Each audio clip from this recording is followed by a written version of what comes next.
Boss लोगों की salary पूर्णिमा के चांद की तरह होती है। महीने में बस एक बार आती है और धीरे धीरे करके छोटी होते होते मात्र 15 दिनों में गायब हो जाती है। अब चांद तो धीरे धीरे वापस से बढ़ने लगता है, पर हमारा पैसा एक बार खर्च हो गया तो अगले 15 दिनों के लिए उधार, कर्जे या बची कुची सेविंग से निकालना पड़ता है। पर क्या कोई ऐसा तरीका है कि ये पैसा धीरे धीरे घटने की बजाय बढ़ता चला जाए और बढ़ते बढ़ते इतना हो जाए कि हमारी सारी जरूरतें पूरी करके हमें अर्ली रिटायरमेंट और फाइनेंशियल फ्रीडम दिला दे। देखो, वॉरेन बफेट का कहना है कि अगर आपको लाइफ में अमीर बनना है, सक्सेसफुल बनना है, तो आपको कुछ बाकी लोगों से ज्यादा स्मार्ट नहीं, बस बाकी लोगों से ज्यादा डिसिप्लिन्ड होना है। यानी थोड़ा थोड़ा पैसा खर्च करने की बजाय अगर आप इन्वेस्ट करने पर ध्यान दो तो कुछ ही सालों में जो आपको अमीर बना देगा वो है पावर ऑफ कंपाउंडिंग। और ऋषभ और आकाश के साथ भी कुछ ऐसा ही हुआ। तो शौर्य, ऋषभ और आकाश तीन दोस्त रायपुर से मुंबई आए। आंखों में नौकरी के अलग अलग सपने लिए। तीनों के पास अच्छी इंजीनियरिंग की डिग्री थी और साथ ही अमीर होने का सपना भी। ऋषभ का शुरू से ही रियल एस्टेट की तरफ इंटरेस्ट था और आकाश का स्टॉक मार्केट की तरफ। तो वहीं शौर्य सिर्फ अपनी लाइफस्टाइल अच्छी बनाना चाहता था। शौर्य को लाइफ में हर चीज जल्दी चाहिए थी और लकीली तीनों में सबसे पहले नौकरी लगी भी तो शौर्य की। महीने की 30,000 तनख्वाह पे मुंबई में शौर्य ने सारे सपने पूरे करने का डिसीजन बना लिया। मुंबई का पार्टी कल्चर, लिविंग एक्सपेंसेस, खाना पीना और अलग अलग डेस्टिनेशन शौर्य को भी भाग गए और वो हर महीने ये सारी चीजें जरूर एक्सप्लोर करता। 23 साल का शौर्य अब ज्यादा समझदार और इंडिपेंडेंट हो चुका था। उसे फैमिली तो चलानी नहीं थी, बस अपना करियर बनाना था। इसलिए उसने ऋषभ और आकाश से अलग रहने का डिसीजन लिया, जहाँ उसके बाकी ऑफिस कलीग भी रहते थे। आए तो तीनों साथ थे, पर शौर्य अब अपने ऑफिस के पास वाली सोसाइटी में एक अपार्टमेंट में रहने लग गया था, जहाँ का रेंट था 10 से 12 हजार रुपए और ये जगह उसके ऑफिस से नजदीक भी थी। वहीं आकाश और ऋषभ ओल्ड पनवेल में रहते थे, जहाँ रेंट और प्रॉपर्टीज काफी सस्ते और अपॉर्चुनिटी ज्यादा। अब ऋषभ को शुरू से रियल एस्टेट में इंटरेस्ट था और जब वो पनवेल शिफ्ट हुआ तो शुरू के 3-4 महीने उसके पास नौकरी नहीं थी। वो अपने पिताजी से पैसे मंगवाकर अपना खर्चा चलाता। अब ऋषभ सिर्फ नौकरी नहीं ढूंढ रहा था, वो पनवेल में और नवी मुंबई में रियल एस्टेट प्रॉपर्टी पर स्टडी कर रहा था। 2009 में 23 साल का ऋषभ 10 रुपए की चाय और वड़ा पाव पर गुजारा करके इतनी इन्फॉर्मेशन हासिल कर चुका था कि बस उसे एक बड़ी न्यूज और एक बड़े अमाउंट की जरूरत थी। ऋषभ को पता चला कि नई मुंबई अगले 10-15 सालों में खूब डेवलप होने वाली है। यहाँ मेट्रो आने वाली है और ये ओल्ड पनवेल भी नवी मुंबई के डेवलपिंग हिस्सों में आने वाला है। तो ऋषभ ने एक रियल एस्टेट कंपनी में नौकरी पकड़ी, जहाँ उसकी तनख्वाह बहुत कम थी, मात्र 15,000 रुपए, पर इन्फॉर्मेशन का भंडार था। सडनली ऋषभ को पनवेल में एक ऐसी प्रॉपर्टी मिल गई जहाँ कंस्ट्रक्शन शुरू होने वाला था और वहाँ लैंड अलॉट हो रहे थे। ऋषभ ने अपने पापा को फोन करके 15 लाख रुपए इस प्रॉपर्टी में इन्वेस्ट करने के लिए कहा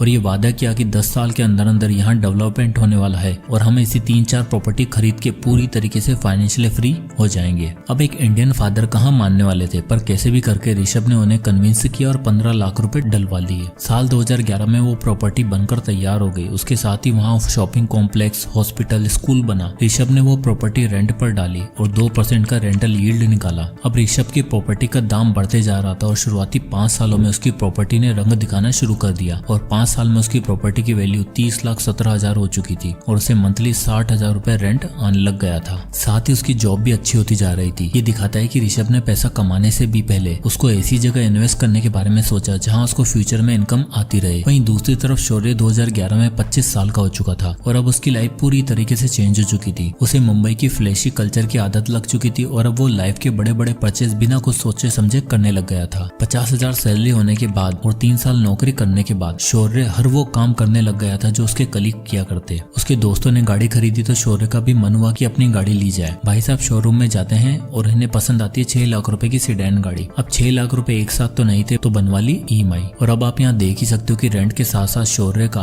12,000 रुपए का एक और फिक्स्ड खर्चा हो गया है। 50,000 की सैलरी में शौर्य 12,000 रेंट पे करता था और 12,000 गाड़ी की EMI, यानी 24 से 25,000 का खर्चा फिक्स्ड। अब गाड़ी आ गई थी, महंगी बातचीत हो गई थी, तो अब तो जीवन में किसी हमसफर का आना बनता था। और लाइफ पार्टनर आते ही शौर्य ने अपने आप को ऐसे प्रेजेंट किया जैसे उसके पास बहुत पैसा है और वो खूब पार्टी और मजे करता है। शौर्य की पार्टनर ने भी अपने मन में शौर्य के लिए वही इमेज बना ली और अब शौर्य के पास 25,000 एक्स्ट्रा बचते भी थे, अब वो भी नहीं बच रहे थे। धीरे धीरे टाइम बीता। शौर्य अच्छी जॉब की तलाश में स्विच करता रहा। उसने अपनी फैमिली बनाई, शादी करी, पर इस बीच में वो जब भी अपने दोस्तों के बारे में सोचता तब उसे यही लगता कि यार मैं कहां से कहां आ गया हूं और वो लोग अभी वहीं के वहीं पड़े हुए होंगे। फाइनली 11 साल काम करने के बाद जब शौर्य 36 साल का हो चुका था तब उसे ऐसी जॉब मिल गई थी जहां उसे 1 लाख रुपए पर मंथ मिल रहा था और अब शौर्य को लगा कि टाइम आ गया है खुद का घर लेने का। शौर्य और उसकी वाइफ अब मुंबई में एक अच्छा घर की छानबीन में लग गए थे और फाइनली पनवेल में एक प्रॉपर्टी पसंद आती आती है 3 BHK अपार्टमेंट, और वो भी फुली फर्निश, जो उन्हें 90 लाख रुपए मिल रहा था। अब 1 लाख की सैलरी वाला आदमी, चलो दोनों मियाँ बीवी की कंबाइंड इनकम 2 लाख भी मान लो, तो 90 लाख तो एक साथ अफोर्ड कर नहीं सकते थे। इसलिए उन्होंने 20 लाख की सेविंग से डाउन पेमेंट करी और बचे 70 लाख की EMI बनवा ली। अब आप यहाँ देख ही सकते हो कि लगभग 58,000 पर मंथ की EMI पे उन्होंने फाइनली अपना ड्रीम हाउस ले ही लिया। सारा पेपर वर्क और लोन प्रोसीजर कंप्लीट होने के बाद जब प्रॉपर्टी ओनर का खुलासा हुआ तो शौर्य के होश ही उड़ गए। असल में जिस नवी मुंबई में शौर्य ने प्रॉपर्टी खरीदी थी वो ऋषभ की ही प्रॉपर्टी थी, एग्जैक्टली वही प्रॉपर्टी जो उसने 2011 में 15 लाख रुपए की खरीदी थी। और अब आप यहाँ देख ही सकते हो कि 11 साल बाद यानी 2022 में जब वो अपनी प्रॉपर्टी बेचने गया तब उसकी वैल्यू 69,78,000 रुपए हो चुकी थी और उसने शौर्य को वही फ्लैट 90 लाख रुपए में बेचा। दरअसल ये परिवर्तन इसलिए हो पाया क्योंकि 2011 में दिखने वाला पनवेल अब 2022 में कुछ ऐसा दिखता था जहाँ सब कुछ पूरी तरीके से डेवलप्ड हो चुका था। ऋषभ ने जो स्पेकुलेट करके प्रॉपर्टी का दाव खेला था वो बिल्कुल सही बैठा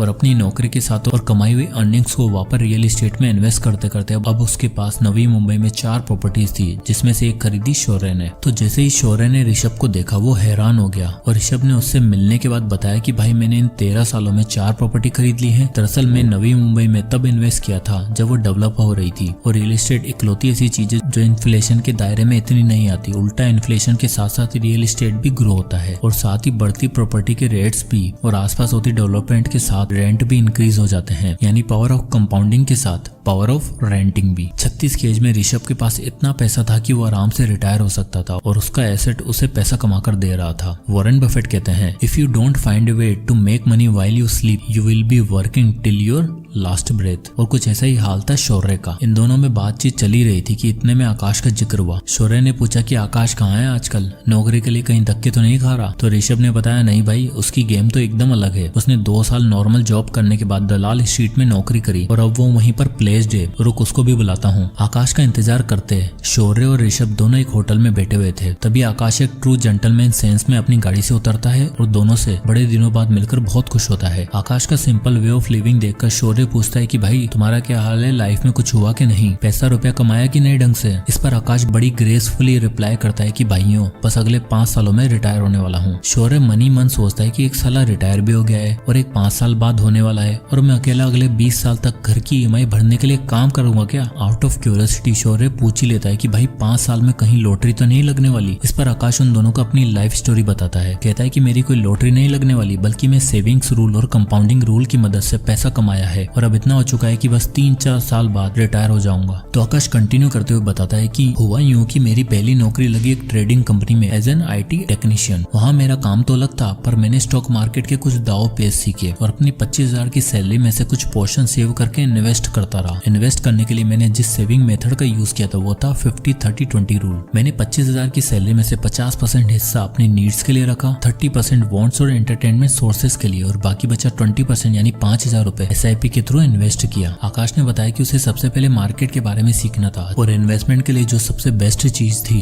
वो था इंडेक्स फंड। इसलिए उसने 5,000 रुपए इंडेक्स फंड में SIP करने का फैसला लिया। इंडिया में निफ्टी 50 इंडेक्स फंड सालाना 10 से 12% का रिटर्न देता है और स्टॉक इस बीच में कैसे परफॉर्म करते हैं आकाश ने अच्छे से सीख लिया था। 5 साल इन्वेस्ट करने के बाद और स्टॉक मार्केट के बारे में सीखने के बाद आकाश को समझ आ चुका था कि अब अगर पैसा कमाना है और अर्ली रिटायरमेंट चाहिए तो अपना बिजनेस बिल्ड करने के साथ साथ इन्वेस्टिंग शुरू करनी होगी। आकाश अब अपनी जॉब के साथ साथ फ्रीलांस फाइनेंशियल असिस्टेंट भी दिया करता था। 28 की उम्र में जहां लोगों को समझ नहीं आता कि UPSC की पढ़ाई करें या नौकरी करें, वहीं आकाश 3 काम करके पैसा कमा रहा था और महीने का 1 से 1.25 लाख रुपए अर्न कर रहा था। इसके बाद आकाश ने बताया कि सबसे पहले मैंने जो 5 साल SIP से पैसे बनाए थे उसको मैंने विड्रॉ किया। उसने बताया कि 5 सालों में उसने निफ्टी 50 इंडेक्स फंड जो उन्हें एवरेज सालाना 10 से 12% का रिटर्न दे रहा था, वहां से उसके 5,000 रुपए 10% के स्टेप अप से 5 सालों में 4,92,000 रुपए बन चुके थे। इन 4,92,000 में से उसने 8,000 एक्स्ट्रा ऐड किए और सबसे पहले 5 लाख रुपए की लमसम इन्वेस्टमेंट करी स्टॉक्स में। इस स्टॉक पोर्टफोलियो में उसे 17% का एवरेज रिटर्न मिल रहा था और आप 10 साल बाद देख ही सकते हो उसके पास कितना पैसा हो चुका होगा, 24 लाख रुपए। पर आकाश जानता था कि अर्ली रिटायरमेंट के लिए सिर्फ इतना काफी नहीं था, इसलिए उसने निफ्टी 50 इंडेक्स फंड में फिर से SIP करने का फैसला किया, पर इस बार 5,000 की नहीं बल्कि एक तगड़े अमाउंट की। आकाश चाहता था कि वो मात्र 10 से 12 साल में 1 से 1.5 करोड़ के अमाउंट को सिक्योर करने के बाद रिटायर रिटायर हो जाएगा, जिसके लिए उसने डिसाइड किया कि हर महीने वो 1,20,000 की इनकम में से 30,000 पर मंथ इन्वेस्ट करेगा और 732 रूल कंपाउंडिंग का यूज करेगा। तो ये 732 रूल ऑफ कंपाउंडिंग कहता है कि अगर आप एक सर्टेन अमाउंट हर साल 10% से इंक्रीज करते हो तो पहले 7 साल में आपके पास 50 लाख रुपए होंगे, फिर अगले 50 लाख मात्र 3 सालों में बन जाएंगे और अगले 50 लाख के लिए सिर्फ 2 साल का और इंतजार करना होगा। आकाश ने वो सर्टेन अमाउंट डिसाइड किया 30,000 रुपए और कैलकुलेशन करी जो कुछ इस तरह आई। यानी आकाश की कैलकुलेशन बिल्कुल सही बैठ रही थी। आप देख ही सकते हो कि 7 साल में 50 लाख, फिर 10वें साल में 1 करोड़, 12वें साल में 1.5 करोड़। प्लस में जब तक वो रिटायर होता